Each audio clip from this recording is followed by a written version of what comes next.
সুন্দৰ যে ফুলাৰ মন্ত্ৰ অহোৰাত্ৰি মাতে সেয়ে আজি ইমান ফুল প্ৰভাতে প্ৰভাতে শ্ৰদ্ধেয়সকল আমি আজি আহ্লাদিত হৈ পৰিছোঁ কাৰণ সমদল আকৌ আমাৰ এটা পৰম্পৰা আছে সাহিত্য বা অন্য অনুষ্ঠানে কি হয় গাড়ী বা অন্য হাতী বা অন্য এনেকুৱাবিলাক অনুষ্ঠান হয় কিন্তু আমাৰ সদৌ কবি সন্মিলনে আমি যিকোনো পদ যাত্ৰাৰে আমি কবিতাৰ সমদল আগবঢ়াওঁ আজি বৰ্ণাঢ্য কবিতাৰ সমদল হৈছে এই ঐতিহাসিক দলৰ কাষে কাষে এই কবিতাৰ যি আবৃত্তি কবিতাৰ জয়গান গাই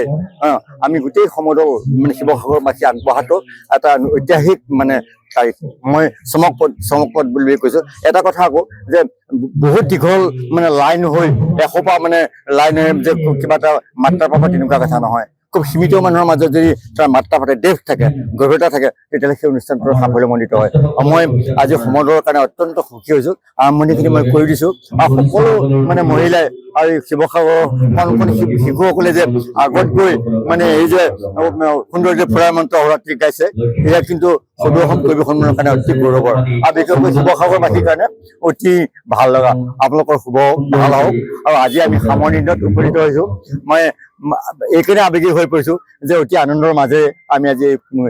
তিনিদিনীয়া কাৰ্যসূচী পৰিসমাপ্তি ঘটাম সমদলৰ যাত্ৰাৰ পৰা ধৰি এতিয়া শেহতীয়া আমাৰ মানে জীয়াই আমাৰ বঁটা প্ৰদান আছে এই অনুষ্ঠানটি গতিকে আপোনালোকৰ সহযোগিতা বিচাৰিছোঁ আপোনালোকলৈ শুভেচ্ছা জ্ঞাপন কৰিছোঁ ধন্যবাদ গোটেই হয় হয় এইটো থাকি গৈছিলে হয় এই আমাৰ লগতে এটা গুৰুত্বপূৰ্ণ কথা যে নৱনিৰ্বাচিত জয়জ্যোতি গগৈ ডাঙৰীয়া আমাৰ লগত গৈছিল আমাৰ প্ৰাক্তন বুলি ক'ব নালাগিব বৰ্তমান সম্পাদক হৈ আছে কাৰণ দায়িত্ব দিয়া হোৱা নাই শ্ৰদ্ধেয় পাৰ্ভেজ হুছেইন ডাঙৰীয়া আছিল আৰু মৃদুল চহৰীয়া ডাঙৰীয়া আছিল কেন্দ্ৰীয় বিতুপন গগৈ ডাঙৰীয়া আছিল আমাৰ লগত আৰু পবিত্ৰ গগৈ ডিব্ৰুগড়ৰ পৰা পবিত্ৰ গগৈ ডাঙৰীয়া আছিল আমাৰ কেন্দ্ৰীয় কাৰ্যনিৰ্বাহকৰ সকলোৰে লগত মই লগত গৈছিলোঁ আৰু তেওঁলোকৰ লগত গৈ মই তেওঁলোকক আগবঢ়াই মোৰ নিজৰ কাৰ্যসূচীলৈ আহিলোঁ সদৌ অসম কবি সন্মিলন অসমৰ এটা সৰ্ববৃহৎ সংগঠন অসমৰ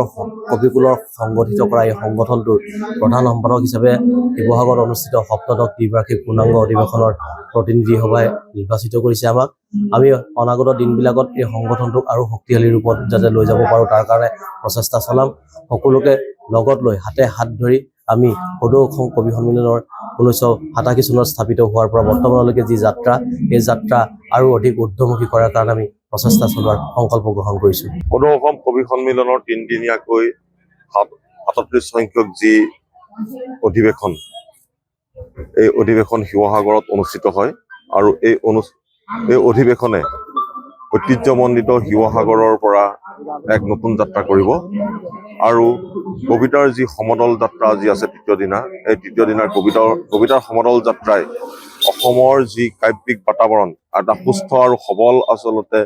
প্ৰকৃততে এটা সুন্দৰ বাতাবৰণ সৃষ্টি কৰাই হৈছে কবিতাৰ মূল উদ্দেশ্য আৰু সুস্থ বাতাবৰণটোৰ সপক্ষে আমাৰ এই পদযাত্ৰা কবিতাই মানুহৰ মনবোৰ পবিত্ৰ কৰক কবিতাই মানুহবোৰক মানুহ কৰি ৰাখক কবিতা মানুহৰ বাবে এক পাঠ হওক আৰু যি পৃথিৱীৰ সুন্দৰ কৰিবৰ বাবে আমি এই কবিতাৰ পদযাত্ৰা আমাৰ যি কাব্যমন্ত্ৰ সুন্দৰে যে ফুলাৰ মন্ত্ৰ অহোৰাত্ৰি মাতে সেয়েহে আজি ইমান ফুল প্ৰভাতে প্ৰভাতে প্ৰতিজন কবিয়ে বাহ ফুল হওক আৰু জাতিষ্কাৰ হৈ পৰক এই হৈছে সদৌ অসম কবি সন্মিলনৰ কাব্যযাত্ৰাৰ এটা উদ্দেশ্য আশা কৰিছোঁ আজিৰ এই দিনটোত বহুখিনি বঁটা প্ৰদান কৰা হ'ব আৰু বঁটা বাহিৰৰ পৰা আমাৰ বহুখিনি আলহী আহিছে অতিথি আহিছে